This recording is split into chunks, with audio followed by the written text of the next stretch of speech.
So this video is going to be another stock chart analysis and meron tayong 6 stocks na i-review: TEL, RCR, Monday, P-Gold, PX, and LTG. And of course, pag-uusapan natin kung ano yung nangyari sa overall markets for the past week. So, punta muna tayo sa PSEI. So, PSEI, ayun kung makikita nyo dito, no, grabe yung movement ng market this week. From April 4, biglang nag-drop yung price ng overall market natin ng almost 5%, no? So, kulang-kulang 5% yan. So, that's from April 4 to April 7. No? Yung over the weekend, nag-drop siya ng 4%. And pag-uusapan natin yan maya-maya kung ba't nangyari yan. But then, kinabukasan nun, no, the next trading day, so from April 7 to April 8, biglang nag-increase naman yung price ng 3%. And then, the next trading day after that, which is April 10, April 9 kasi holiday eh. So, from there, April 8, nag-increase yung price ng PSEI ng 3%, only for it to drop into around 1.18, 1.20%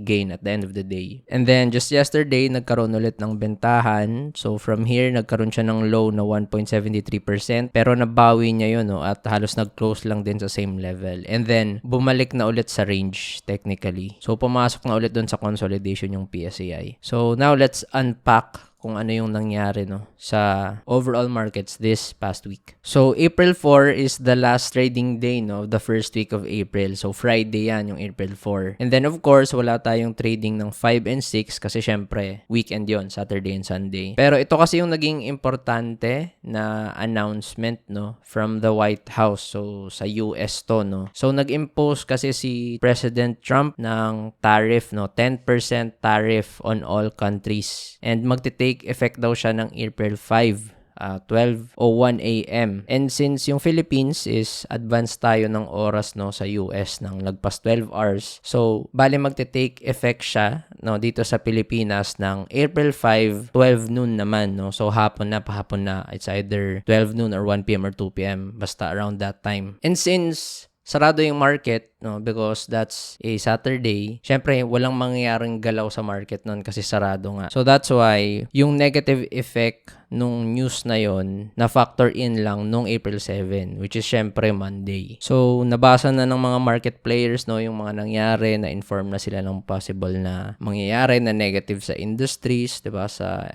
lahat ng mga export and import, lahat ng trade na mga transaction. So, by 5 and 6, no, most of the market players nakapag-decide na it's a negative news, kaya nagkabentahan sila. So, that explains the almost 5% drop. And, hindi lang yan sa Pilipinas, no, talagang karamihan ng markets, no, most of the markets sa ibang bansa, no, Taiwan, Japan, lahat, pati mga Southeast Asian countries. And, I think yung Japan and Taiwan ata, and then Hong Kong, parang nagkaroon pa ata sila ng voluntary pause ng markets nila kasi grabe yung selling, no. Kinailangan nilang i-stop yung trading kasi sobrang baba na ng lahat ng stocks at overall markets nila. So, ganun ka-negative yung effect nung naging pag-impose ng 10% na tariffs na yun. Tapos, no, April 8, tumaas yung markets, no. Ayan na yan, the following day. So, hindi natin sure kung rebound lang yun, no, dead cat bounce. So, in hindsight na lang, no, na nakita nating maganda yung move nung April 8 kasi the following trading days talagang tumaas pa talaga yung market, no. Pero nung April 8, syempre hindi naman yan alam ng lahat, no, na magli-lead pala into higher moves yung the following day. So, nagmumukha lang tong parang bounce. But eventually, no, itong si President Donald Trump, nag-post siya sa website niya, no, yung Truth Social. Naglagay siya ng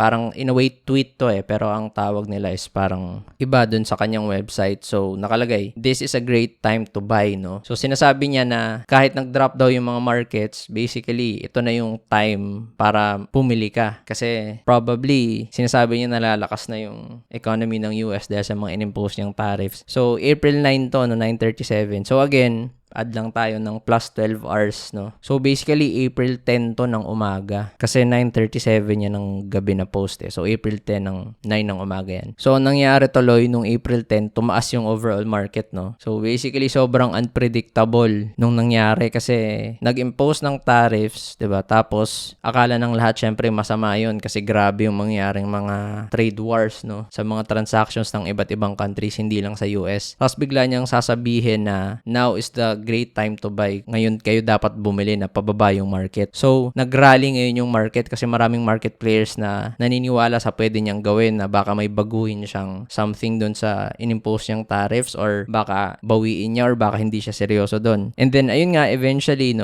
Trump announces a 90-day pause on reciprocal tariffs with the exception of China lang, di ba? So, sa lahat ng countries, ipopause niya muna yung mga tariffs na yun, yung 10%. So, ayun, April 10, kaya tumaas yung markets. Tapos, bumalik lang ulit tayo dun sa base, di ba? So, ibig sabihin, pwedeng tumaas tong markets nung April 8 kasi naisip ng mga market players na, oops, parang may mangyayaring ibang galaw tong markets or probably may nakakaalam ng pwedeng mangyari, 'di ba, na ganun yung magiging desisyon ni President Trump. So tinake advantage nila yun and sila yung nag-benefit dun sa pag-take nila ng risk dun sa simple na parang post na yun, 'di ba? So ayun, sobrang grabe yung naging galaw sa market. I want you to keep that in mind, yung nangyaring mga dates and yung mga post ni Donald Trump tsaka yung mga tariffs, moving forward. So sa TEL, so makikita nyo basically same lang din talaga yung movement, from April 4 to April 7 nag-drop, tapos bumawi yung market ng April 8 and then tumaas ulit nung April 10 kasi April 9 syempre holiday tayo, di ba? So wala ulit trading. So basically ginaya niya lang yung galaw ng PSEI. So yung sa TEL, sobrang sama talaga sana nung nangyari kung hindi binawi yung tariffs, Talagang nag-breakdown na siya ng malaki, Tapos ang lakas ng volume. So buti na bawi and then pumasok ulit dun sa range para sa consolidation. Although yung TEL, bumalik ulit siya dun sa base na to, sa consolidation na yan, hindi pa rin siya looking good actually. Kasi lahat ng MAs, diba, nasa taas ng candle. So, ibig sabihin, downtrend. And for a few months already, pababa talaga yung TEL. So, makikita nyo, yan yung downward channel nyo. Kung nakapag-breakout sana siya dito tapos na-confirm, pwedeng na-cancel yung trend. Pero hindi pababa pa rin siya. So, ngayon sa TEL, most likely, since uncertain pa talaga yung market conditions, halos wala talagang susugal dito, para pataasin talaga yung price. Lalo't marami nagkabentahan. So, simula March 20 hanggang April 7, ang lakas nung selling volume. So, puro bentahan yung nangyari. So, unless maging sobrang lakas ng move ng market this week, imposibleng malagpasan nyo tong 1.4 in a span of a few days. So, possibly weeks to months, before siya mag-uptrend ulit. So, if you're trading this, as a short-term trade, tingin ko tapos na yung play na capitulation play niya kasi ito na yun yung mataas na to. So, unless yung market talaga lumakas, hindi tayo mag-expect na tataas ulit tong TEL. So, most likely ang mangyayari is pwedeng dito na siya mag-consolidate sa bagong range or hanggang dito lang. Malapit sa mga MAs, di ba? Or worse, kapag may nangyari na naman ulit na announcement na negative, si President Trump, so ibig sabihin, pwedeng bumaba lang din ulit further yung TEL. So yun. So right now, not looking good sa TEL, although maganda na nagkaroon siya ng recovery at bumalik siya dun sa consolidation. And again, TEL is a blue chip and it's part of the PSEI. So, ibig sabihin, pag pababa ang PSEI or consolidating yung PSEI, halos same lang din yung galaw niya. Hindi ka mag-expect na sobrang lupit ng galaw niya. So, RCR. So, RCR, around first week ng March, nagkaroon to ng breakout, So, 52-week high breakout nung March 7. And if I remember correctly, nakabili ako nito sa 24K to 1M challenge. So, bumili ako dito nung breakout ng 52-week high. But I sold early because meron akong ibang stock na pinaglagyan, And kung mapapansin nyo dito, may line dyan beforehand kasi nakaplot dyan yung possible resistance niya, which is ito, yung previous support. So, magiging resistance yan. And then this as well, yung kanyang resistance, syempre magiging resistance ulit. So that's why I think dyan nagkaroon ng bentahan. And then since hindi nga maganda yung takbo ng market, nagkaroon lang din ulit ng bentahan dyan. So basically yung RCR, bumalik ulit siya sa previous niyang levels. So, bumalik siya sa consolidation and then above lang siya ulit dun sa kanyang previous 52-week high above 6.29.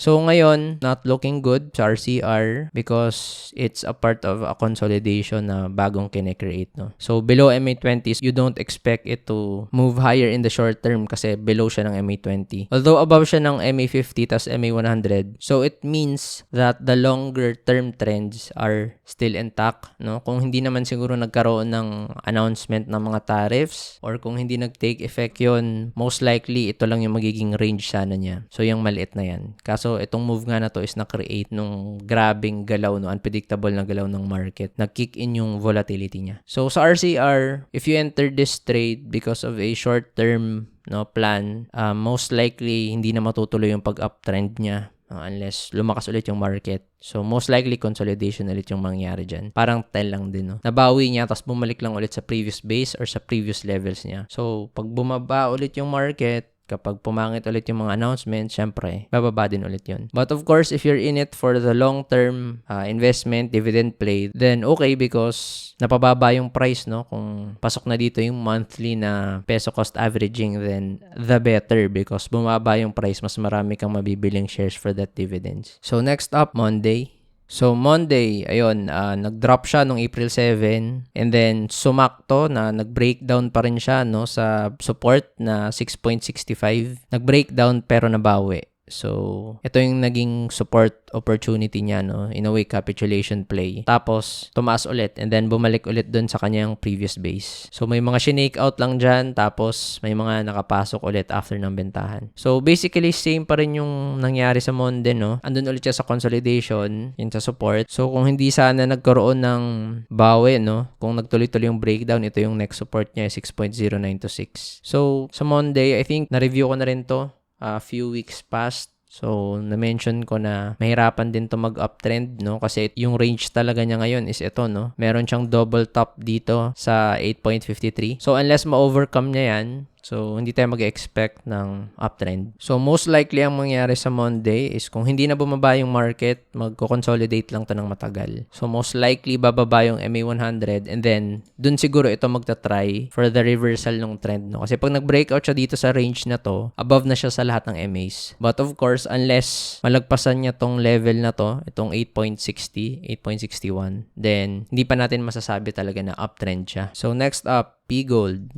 So, P-Gold, ayun din, no, ranging din siya. So, nagkaroon siya ng chance na mag-breakout sa MA100 tapos sa range. Kaso, napigilan. Hindi ganun kalakas, no, yung buying pressure from the market players to overcome yung overall market conditions. So, yung range kasi niya, ayan, pero ito talaga yung resistance niya, yung area na to, yung may horizontal lines. So, from 29 to 29.35, yung previous support, ayun talaga yung resistance. So, sa P-Gold, ang gusto nating mangyari is mag-consolidate siya tapos mag-breakout siya dito. And then, mag-consolidate din siya dito above to create a new base para masabi natin na pwede na siyang mag-uptrend ulit. Kasi ngayon, hindi pa natin masasabi kung short-term or medium-term uptrend na siya. Kasi nga, nag-create siya ng base dito sa baba. Nagko-consolidate siya. And malapit na yung dividend play niya, no? And medyo mataas-taas yung dividend nito. So, 4%. And then, ex-date nito is sa katapusan, no? So, ibig sabihin, if price stays here around this level, tas may drop na 4%, ibig sabihin, babalik ulit siya dito, no? Below 27 pesos na level. So, probably, if hindi pa ganun kalakas yung market, no, baka antayin niya yon yung drop sa dividends before mag-ipon ulit yung market players dito before siya mag-breakout. But of course, kung malakas yung market tapos mag-breakout siya niyan and then ang mangyari dito pumasok yung price. So if the price is here tapos mag-drop siya ng 4%, okay pa rin kasi above na siya dun sa range and meron na siyang bagong support dito which is yung previous support pa rin naman niya. So next, PX. So, itong PX, no, 7.29 may horizontal line. So, okay, yun yung kanyang multi-year resistance, no. Naabot na tong price na to nung 2021. So, ayun din yung pumigil ng price ngayon ng PX. Then, of course, ito yung previous level, April 4. So, nagkaroon ng mga announcement. Ito, 7, 8, 10. And then, ngayon, bumalik lang din ulit siya sa previous range niya. So, although this is the exact range talaga niya based on structure alone, if i-disregard natin yung nangyaring movement na to because of the tariff announcements, then ito lang din ulit yung range niya, no? Binalikan niya lang. Itong sa PX, no, sobrang lakas niya na and sobrang taas niya na. Pero kung malakas talaga yung market, 'di ba? And marami talagang market players na gusto tong PX, then hindi pwedeng basihan yung previous moves niya, 'di ba? Kasi pag nag-consolidate to, maraming bumili tas nag-breakout, then it's just another move higher, 'di ba? So parang plus lang 'yan. Hindi ibig sabihin na sobrang taas niya na, no, lahat ng breakout niya succeeding after that is magfe-fail. So minsan kahit mataas na yung stock kung malakas talaga yung participation, kung malakas talaga yung buying pressure, yung breakout nagtutuloy-tuloy. So, hindi natin pwedeng sabihin na wag pumasok sa breakout na to or pangit na yung stock na yan porket sobrang taas niya na. So, hindi natin mapipredict no, kung hanggang saan naabot yung price ng stock, lalo na kung sobrang lakas nung galaw niya. So, sa PX, ayun, balik ulit siya sa base niya, sa taas, consolidation na yan, and then uptrend ulit kasi above na siya ng MA20. Pero never naman siyang nagkaroon ng issue pagdating sa medium term and long-term uptrend kasi sobrang layo pa niya sa MA50 tapos MA100. So basically sa PX, still looking good, intact pa rin yung trends and may possibility pa na mag-move higher lalo na kapag lumakas talaga yung market. So LTG, ayun, kilaki ng range nito because ito yung ginalaw niya, no, before nagkaroon ng breakdown sa market. So, ito yung range niya, April 3, April 4. Kung mapapansin nyo, bumaba na siya, pero nabawi pa ulit. So, andun pa rin siya sa range. And then, nagkaroon ng bentahan nung April 7, no? But ito nga yung April 7, kahit down yung market, tumama siya sa MA100, tas binawi lang din. No? So, medyo malakas na talaga yung galaw ng LTJ. And then, ngayon, bumalik lang siya ulit sa range. So, andyan na ulit siya sa 11.66, 11.68 na levels. So, same lang din ulit kung ano yung naging galaw niya before. Andun na naman tayo, no? May malaking consolidation na naman. So, sa LTJ kasi, yung pumipigil talaga sa pagtaas ng price nito is ito. Na-mention ko na to before sa mga previous videos. So, meron tayong previous support. So, most likely, yan din yung resistance, no? Buy roll reversal. So, for this to move higher, no? Kailangan niya muna mag-consolidate. And the longer the consolidation, the better. Kasi ibig sabihin, nag-create siya ng new base dito before siya mag-move higher, no? So, of course, nakadepende naman yon sa galaw ng overall market. Kung malakas, then mataas yung chance na mag-move higher yung LTG because of course, it's a part of the PSEI and it's a blue chip company. So, that ends the stock chart analysis video. So, na-review natin yung TEL, RCR, Monday, P-Gold, PX, and LTG. So, again, if you have any stock chart requests na chart na gusto nyo mapag-usapan, no, you just need to comment down below kung ano yung pwede natin pag-usapan next time. And I'll review those stocks. So, thank you for watching this video.